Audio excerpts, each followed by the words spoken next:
A lenda do Caboclo d'Água é um dos mais misteriosos e temidos mitos das águas brasileiras, especialmente nos rios do interior de Minas Gerais. O Caboclo d'Água, criatura envolta em enigmas e relatos orais passados de geração em geração, é descrito como uma figura sombria, com características que mesclam o humano e o animal, resultando em uma forma aterrorizante que provoca pavor e fascínio. A aparência física. A criatura é, na maior parte das descrições, uma figura robusta e musculosa, semelhante a um homem de estatura média, mas com feições distorcidas e um ar selvagem que o afasta da humanidade. Seus olhos são descritos como penetrantes, de um brilho esverdeado ou avermelhado, dependendo da versão do conto, refletindo que parece ser uma mistura de raiva e astúcia. Sua pele, de tonalidade escura e enrijecida, lembra a textura de couro gasto, talvez pela exposição constante às águas barrentas dos rios. Muitos dizem que ele possui garras afiadas, capazes de dilacerar qualquer coisa que toque. Há, também, quem jure que o Caboclo d'Água tem características anfíbias e guelras discretas no pescoço e membranas entre os dedos, adaptando perfeitamente ao seu ambiente aquático.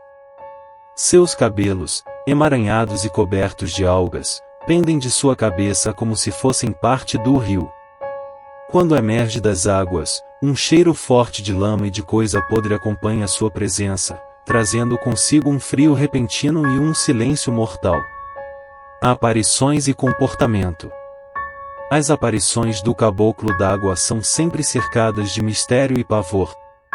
Ele é visto principalmente à beira dos rios, especialmente em locais remotos, onde a densa vegetação e a escuridão reinam. Conta-se que a criatura emerge das águas nas noites sem lua, quando o vento sopra forte e as águas do rio parecem mais profundas e traiçoeiras. Os pescadores são suas vítimas preferidas. Aqueles que se aventuram a pescar à noite ou sozinhos podem ser alvo da fúria do Caboclo d'Água, que, segundo os relatos, tem o poder de virar embarcações e arrastar os incautos para o fundo dos rios. Há versões da lenda que narram o Caboclo d'Água como um guardião ciumento de seu território, punindo aqueles que pescam em excesso ou de maneira destrutiva. Ele surge, como um juiz silencioso das águas, para manter o equilíbrio da natureza, mas seu julgamento é sempre implacável. Muitos acreditam que ele se comunica com os peixes e com as forças do rio, como se fosse uma manifestação do próprio espírito das águas. Além disso, sua presença é sempre precedida por sinais inquietantes. O vento muda de direção, o rio fica mais agitado, e um assobio agudo, quase inaudível, pode ser sentido no ar. Os poucos que sobreviveram ao encontro descrevem o olhar da criatura como algo hipnótico, capaz de paralisar suas vítimas de terror antes de atacá-las. Alguns também afirmam que ele pode assumir formas diferentes, confundindo aqueles que ousam se aproximar demais das margens do rio, transformando-se ora em um vulto de animal, ora em uma sombra indistinta. Locais e contextos. O Caboclo d'Água é geralmente associado a rios como o Rio São Francisco, o Rio das Velhas e outros corpos d'água do interior de Minas Gerais e da Bahia. Esses rios, com suas margens densamente vegetadas e seus remansos profundos, servem de habitat perfeito para uma criatura que parece estar mais ligada aos segredos das profundezas. Não são apenas os pescadores que temem a criatura, ribeirinhos, lavadeiras e barqueiros relatam eventos estranhos e desaparecimentos misteriosos ao longo dos séculos, sempre atribuídos ao Caboclo d'Água. Além disso, o mito diz que ele habita as áreas mais remotas e de difícil acesso, onde a água corre mais profunda e fria, como se preferisse a solidão e a escuridão do fundo dos rios.